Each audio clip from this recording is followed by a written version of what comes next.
오늘 국회에선 환경운동연합 주관으로 도시공원 일몰제 대응 평가와 대안 로드맵이라는 제목의 토론회가 열렸습니다. 어떤 내용들이 논의됐는지 앵커 브리핑입니다. 도시공원 일몰제, 좀 낯선 단어이기는 한데 정부나 지방자치단체가 공원 설립을 위해 도시계획시설로 지정한 뒤 10년이 넘도록 공원을 조성하지 않았을 경우 도시공원에서 해제되는 제도를 말합니다. 이와 관련해서 헌법재판소는 지난 1999년 장기 미집행 도시계획시설에 대해 토지의 사적 이용권이 배제된 상태에서 20년 이상 아무런 보상 없이 수인하도록 하는 것은 헌법상의 재산권 보장 위배라는 결정을 내린 바 있습니다. 쉽게 말해 공원 부지로 지정해놓고 국가나 지자체가 20년이 지나도록 해당 부지를 매입하지 않으면 공원 부지에서 풀어줘야 한다는 얘기입니다.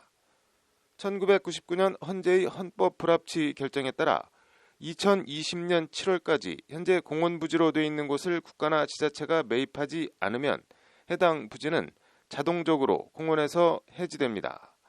지금은 공원 부지로 묶여 있지만 내년 7월 이후엔 집을 짓든 상가 건물을 짓든 아파트를 지어 팔든 개발 행위가 가능해진다는 얘기입니다.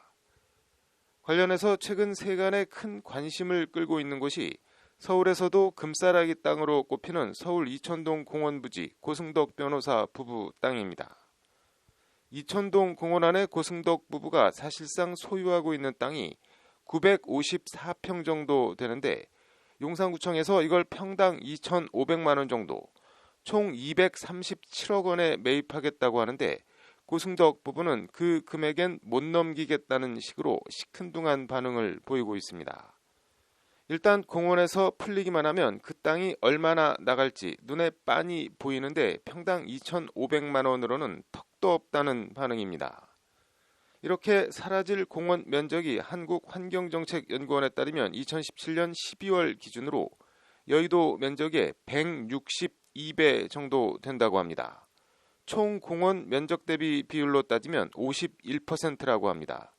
즉 지금은 그냥 당연하게 가는 우리 동네 공원 두 곳 가운데 한 곳은 내년 7월 이후 어느 날 갑자기 사라질 수 있다는 얘기입니다.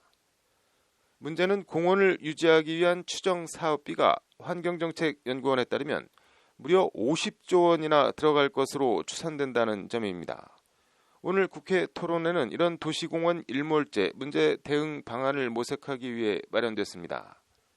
이게 어느 한 상임위나 부처 차원에서 해결될 문제가 아니어서 오늘 토론회는 국방위원회와 환노위, 농림축산식품해양수산위, 국토위, 그리고 정부 예산을 다루는 기재위 소속 여당 의원들 공동 주최로 관련 부처 담당자들이 모두 참석한 가운데 열렸습니다. 위기의 도시공원이라는 제목으로 기조발제를 맡은 박문호 전 서울시립대 교수가 제시한 대책은 이렇습니다. 박 교수는 먼저 도시공원은 미세먼지 필터이자 도시 온난화와 열섬화 방지, 시민들의 쉼터인 도시의 허파라며 도시공원을 유지하는 것은 국가의 책무라고 강조했습니다.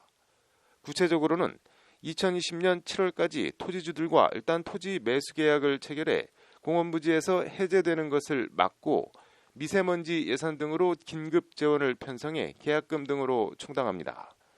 그리고 지방채 발행 등 미래 재원을 편성해 최장 20년간 상환하고 지방채 발행 이자 비용은 국가와 지자체가 함께 부담합니다.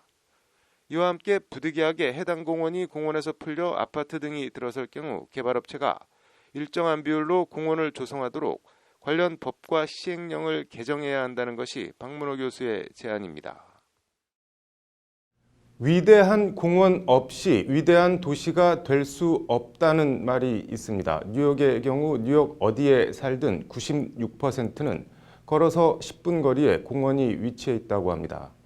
잃어버리고 난 뒤엔 아무리 그 소중함을 깨달아도 늦습니다. 도시공원 일몰 전에 잃어버리기 전에 관련 대책 마련과 실행이 시급해 보입니다. 앵커 브리핑이었습니다.